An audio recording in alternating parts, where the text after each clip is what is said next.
नमस्कार साथियों, infusion notes के यूट्यूब चैनल पर आपका स्वागत है। आज का सेशन रहेगा साथियों 24 जनवरी 2024 इंडिया करंट अफेयर्स का। इस सेशन में साथियों जितने ही महत्वपूर्ण प्रश्न बने हैं इंडिया करंट अफेयर्स के, वो मैं आपके साथ शेयर करूंगा। साथ ही उन प्रश्नों से जुड़े जो महत्वपूर्ण तथ्य आपसे आगामी प्रतियोगिता परीक्षा में पूछे जा सकते हैं, उन पर भी मैं आपके साथ जानकारी साझा करूंगा। और उसके बाद देखेंगे साथियों अपने इंडिया जीके के 5 महत्वपूर्ण क्वेश्चन जो कि पुराने एग्जाम के अंदर पूछे गए हैं, और उसके बाद जो कल करंट अफेयर्स पढ़ा था उसका भी रिवीजन करेंगे। सेशन आपको पसंद आए तो इसे लाइक व शेयर जरूर कीजिएगा। इन्फ्यूजन नोट्स के यूट्यूब चैनल को लाइक व सब्सक्राइब कीजिएगा और अपने दोस्तों में भी इसे जरूर शेयर कीजिएगा। शुरुआत करेंगे साथियों सेशन की। पहला क्वेश्चन आपसे पूछा गया है कि संयुक्त राष्ट्र महासभा के 78वें स्तर के अध्यक्ष कौन है जो भारत की यात्रा पर आए हुए हैं। इंपॉर्टेंट रहने वाला क्वेश्चन है साथियों। आपसे पूछा है कि संयुक्त राष्ट्र महासभा के 78वें स्तर के अध्यक्ष कौन है जो भारत की यात्रा पर आए हुए हैं, तो आंसर रहेगा डेनिस फ्रांसिस। इंपॉर्टेंट लिख लेना साथियों, पूछा जा सकता है आपसे। कौन है, तो आंसर रहेगा डेनिस फ्रांसिस हैं जो भारत की साथियों 5 दिन की यात्रा पर आए हुए हैं। संयुक्त राष्ट्र महासभा के 78वें स्तर के अध्यक्ष हैं ये कौन, डेनिस फ्रांसिस। ये भारत की यात्रा पर 5 दिनों के लिए आए हुए हैं। और साथियों 26 जनवरी को गणतंत्र दिवस पर महाराष्ट्र में राजकीय अतिथि के रूप में शामिल होंगे। ये इंपॉर्टेंट लिख लेना और यहां से ही आपसे प्रश्न है जो पूछा जाएगा। ये तो सभी को याद रहेगा कि डेनिस फ्रांसिस हैं जो भारत की यात्रा पर साथियों 5 दिन के लिए आए थे, और इन्होंने जो साथियों भारत के जो प्रमुख राज्य हैं उनके जो पदाधिकारी हैं उनसे भी ये मुलाकात करेंगे। और जो इम्पोर्टेंट है कि 26 जनवरी को गणतंत्र दिवस पर महाराष्ट्र में राजकीय अतिथि के रूप में ये शामिल होने वाले हैं। तो ये इंपॉर्टेंट है और यहाँ से आपसे प्रश्न पूछा जा सकता है। इंपॉर्टेंट क्वेश्चन रहेगा साथियों, आपसे आगामी प्रतियोगिता परीक्षा में पूछा जा सकता है।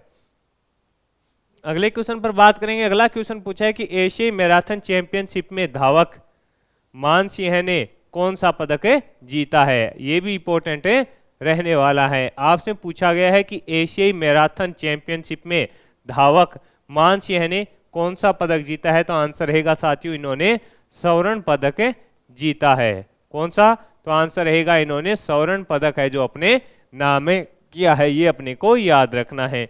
अब आपसे पूछा जा सकता है कि चैंपियनशिप है इसका आयोजन कहां पर हुआ, तो आंसर रहेगा साथियों हांगकांग में। चैंपियनशिप का आयोजन है जो हांगकांग में किया गया। ये भी अपने को याद रखना है। यानी आपसे पूछे प्रतियोगिता का आयोजन कहां पर किया गया, तो आपका आंसर होना चाहिए हांगकांग में प्रतियोगिता का आयोजन किया गया है। इसके अंदर साथियों जो धावक है मानसी हैं, इन्होंने क्या जीता है, स्वर्ण पदक जीता है। और इन्होंने साथियों जो समय था इनका वो 2 घंटे 14 मिनट और 19 सेकंड में यह किताबें अपने नाम किया। ये भी अपने को पूछा जा सकता है कि इन्होंने टाइम कितना लिया, 2 घंटे 14 मिनट और 19 सेकंड का समय है जो लगा था। आगे बढ़ेंगे साथियों, अगले क्वेश्चन पर बात करेंगे। अगला क्वेश्चन आपसे पूछा गया है कि हाल ही में आलिया भट्ट को किस अवार्ड से सम्मानित किया गया है। ये इंपॉर्टेंट रहने वाला क्वेश्चन है। आपसे पूछा गया है कि हाल ही के अंदर आलिया भट्ट हैं उनको किस अवार्ड से सम्मानित किया गया है, तो आंसर है सऊदी अरब के जॉय अवार्ड से। सऊदी अरब का साथियों जॉय अवार्ड है, उससे इन्हें सम्मानित किया गया है। ये भारत की पहली महिला अभिनेत्री बनी है जिनको इस अवार्ड से सम्मानित किया गया है, तो अपने लिए इंपॉर्टेंट रहने वाला है। आपसे पूछा जा सकता है कि हाल ही के अंदर आलिया भट्ट को किस अवार्ड से सम्मानित किया गया, तो आंसर रहेगा साथियों सऊदी अरब के जॉय अवार्ड से इनको है जो सम्मानित किया गया था। आलिया भट्ट को जॉय अवार्ड 2024 में ऑनरेरी एंटरटेनमेंट मेकर्स अवार्ड से सम्मानित किया गया। यानी ये इसके अंदर कैटेगरी थी एंटरटेनमेंट मेकर्स की, उसके अंदर इनको सम्मानित किया गया है। इससे पहले साथियों अमिताभ बच्चन और सलमान खान को भी है जो सम्मानित किया जा चुका है, और ये पहली महिला अभिनेत्री बनी है जिसको इन अवार्ड से सम्मानित किया गया है। कौन से, सऊदी अरब के जॉय अवार्ड से। ये अपने को याद रखना है।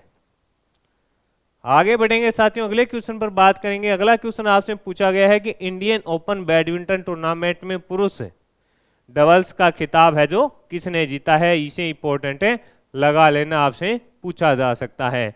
इंडियन ओपन बैडमिंटन टूर्नामेंट में पुरुष डबल्स का खिताब है जो किसने जीता है, तो आंसर रहेगा साथियों केंग मिन हुइक हुक और सियो स्यूंग। ये दक्षिणी कोरिया की टीम है साथियों, इन्होंने जीता है। इंपॉर्टेंट क्यों है साथियों, इसके अंदर जो अपने भारत की जोड़ी है कौन सी, चिराग शेट्टी व सात्विक साईराज वाली, वो उपविजेता रही है। तो क्वेश्चन इस प्रकार से भी आपसे पूछा जा सकता है कि इंडियन ओपन बैडमिंटन टूर्नामेंट के अंदर सात्विक साईराज व चिराग शेट्टी को फाइनल के मुकाबले में किस जोड़ी ने हराया, तो आपका आंसर होना चाहिए कैंग मिन हुक और शियो स्विंग ने हराया। और ये कहाँ की जोड़ी है, तो दक्षिणी कोरिया की ये जोड़ी है। और प्रतियोगिता का आयोजन साथियों आपसे पूछे कहाँ पर किया गया, तो नई दिल्ली के अंदर प्रतियोगिता का आयोजन है जो किया गया, ये भी अपने को याद रखना है। यानी प्रतियोगिता का आयोजन कहाँ पर किया गया, तो आंसर रहेगा नई दिल्ली के अंदर प्रतियोगिता का आयोजन है जो किया गया। इंपॉर्टेंट रह सकता है, इस प्रकार से पूछा जा सकता है कि जोड़ी को किसने हराया, तो साथियों अपने लिए इंपॉर्टेंट है यह पर्सन। और साथ में उपविजेता कौन रहा, तो चिराग शेट्टी व सात्विक साईराज की रेड्डी की जो जोड़ी है वो उपविजेता रही, ये अपने को याद रखना है। अगला क्वेश्चन आपसे पूछा है जी 77 शिखर सम्मेलन है जो कहां पर हुआ है। आपसे पूछा गया है कि जी 77 शिखर सम्मेलन 2024 कहां पर हुआ है, तो आंसर रहेगा साथियों युगांडा के अंदर हुआ है। और अपने लिए इंपॉर्टेंट है, आपसे पूछा जा सकता है साथियों कहां पर हुआ है, तो युगांडा के अंदर हुआ है। इसके अंदर साथियों 134 विकासशील देशों का संगठन है, ये जी 77 है, ये क्या है साथियों 134 जो विकासशील देश है उनका संगठन है। और इसकी स्थापना भी अपने को याद रखनी है, वो 1964 में की गई थी। इसका जो मुख्यालय है वो साथियों जिनेवा स्विट्जरलैंड के अंदर है। इसका जो मुख्यालय है वो जिनेवा स्विट्जरलैंड के अंदर है। और उसकी स्थापना है जो साथियों कब की गई थी, तो आपका आंसर होना चाहिए 1964 के अंदर साथियों जी 77 की है जो स्थापना की गई थी, ये अपने को याद रखना है। अगला क्वेश्चन जो इंपॉर्टेंट रहने वाला है, आपसे पूछा है कि भारत का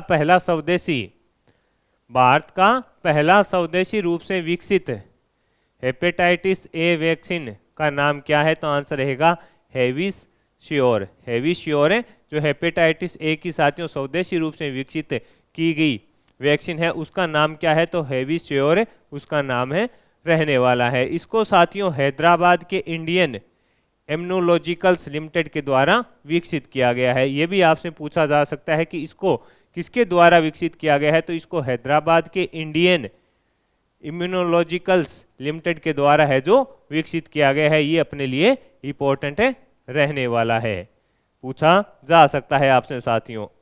अगले क्वेश्चन पर बात करेंगे। अगला क्वेश्चन आपसे पूछा है कि हाल ही में दुनिया का सबसे ऊंचा राम मंदिर किस देश में बनेगा, तो आंसर है साथियों ऑस्ट्रेलिया के अंदर। हाल ही में दुनिया का सबसे ऊंचा राम मंदिर कहां पर बनेगा, तो आंसर रहेगा ऑस्ट्रेलिया के अंदर इसको बनाया जाएगा साथियों। ऑस्ट्रेलिया के पर्थ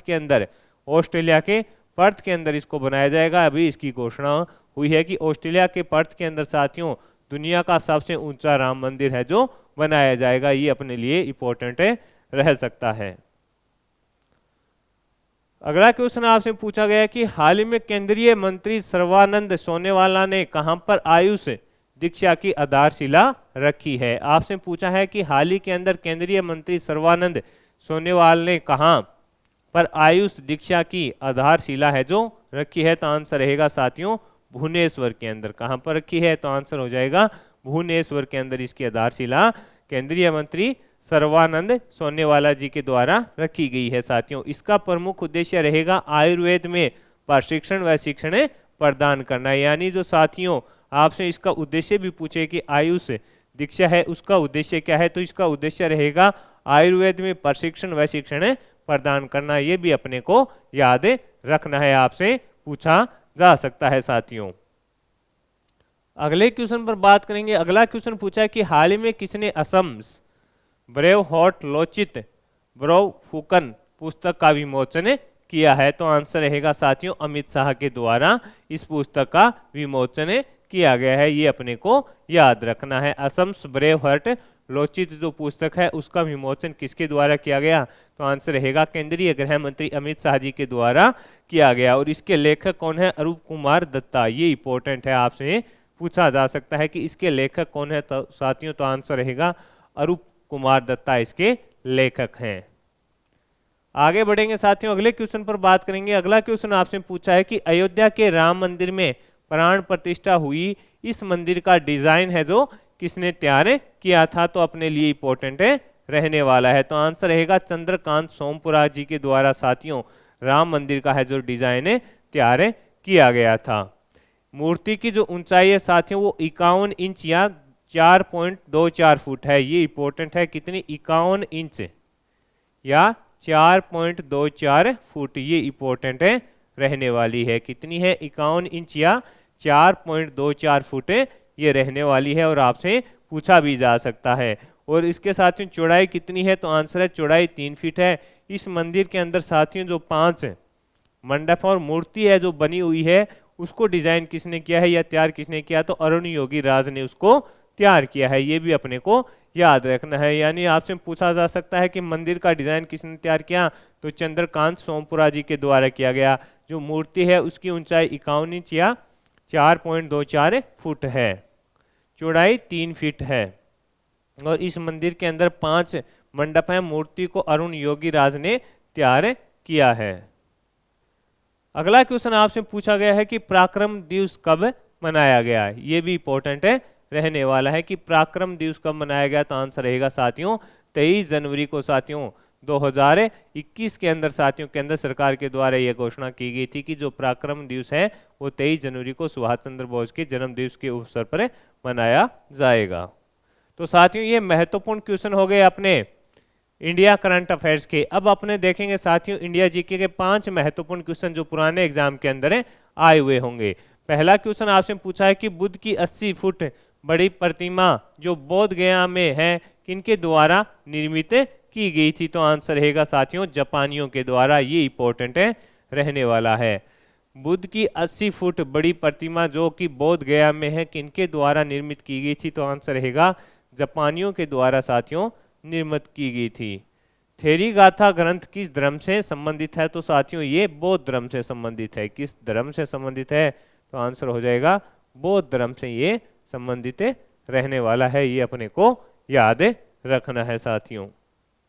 अगला क्वेश्चन है कि बौद्ध धर्म में संघ प्रवेश को क्या कहा जाता था, ये भी इंपॉर्टेंट रहने वाला है कि बौद्ध धर्म के अंदर संघ प्रवेश को क्या कहा जाता था, तो उप संपदा कहा जाता था। इसे भी इंपॉर्टेंट लगा लेना, क्या कहा जाता था, उपसंपदा कहा जाता था।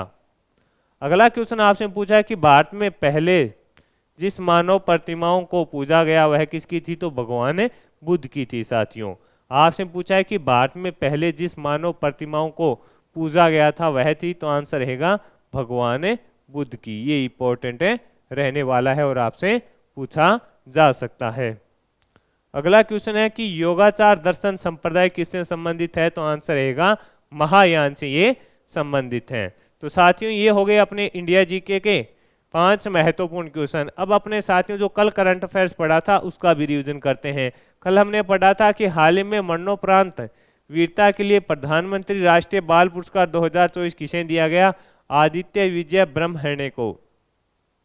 स्टीड फास्ट डिफेंडर 2024 युद्ध अभ्यास किसके द्वारा आयोजित किया जाएगा, तो नाटो के द्वारा। WHO के द्वारा किस देश को मलेरिया मुक्त घोषित कर दिया गया, केप वर्दे।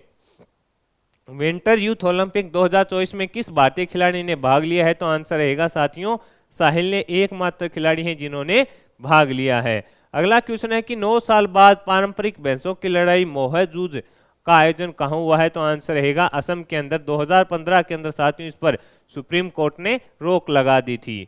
अगला क्वेश्चन है मछली उत्पादन को बढ़ावा देने के लिए कृत्रिम चट्टान परियोजना का उद्घाटन कहां पर किया गया है, तो आंसर रहेगा केरल के अंदर। हाल ही में भारत सरकार ने किस देश के साथ अपने बॉर्डर फेंसिंग करने की घोषणा की है, तो म्यांमार के साथ की है। हाल ही में फोर्ब्स की गोल्ड रिजर्व रैंकिंग में भारत कौन से स्थान पर है, तो आंसर रहेगा 9वें स्थान पर है। अगला क्वेश्चन है कि किसने अगले 5 वर्ष के लिए IPL का टाइटल स्पॉन्सरशिप हासिल की है, तो आंसर रहेगा टाटा के द्वारा। अयोध्या राम मंदिर में रामलला के प्राण प्रतिष्ठा कब की गई, तो आंसर रहेगा 22 जनवरी को की गई। तो साथियों इस सेशन के अंदर India current affairs, India GK और जो अपने कल करंट अफेयर्स पढ़ा था उसका रिवीजन किया है। सेशन आपको पसंद आया है तो इसे लाइक व शेयर जरूर कीजिएगा। इन्फ्यूजन नोट्स की यूट्यूब चैनल को लाइक व सब्सक्राइब कीजिएगा। अपने दोस्तों में इसे जरूर शेयर कीजिएगा। वीडियो के डिस्क्रिप्शन में साथियों PDF का लिंक होगा, वहां से आप आसानी से PDF डाउनलोड कर पाएंगे। धन्यवाद।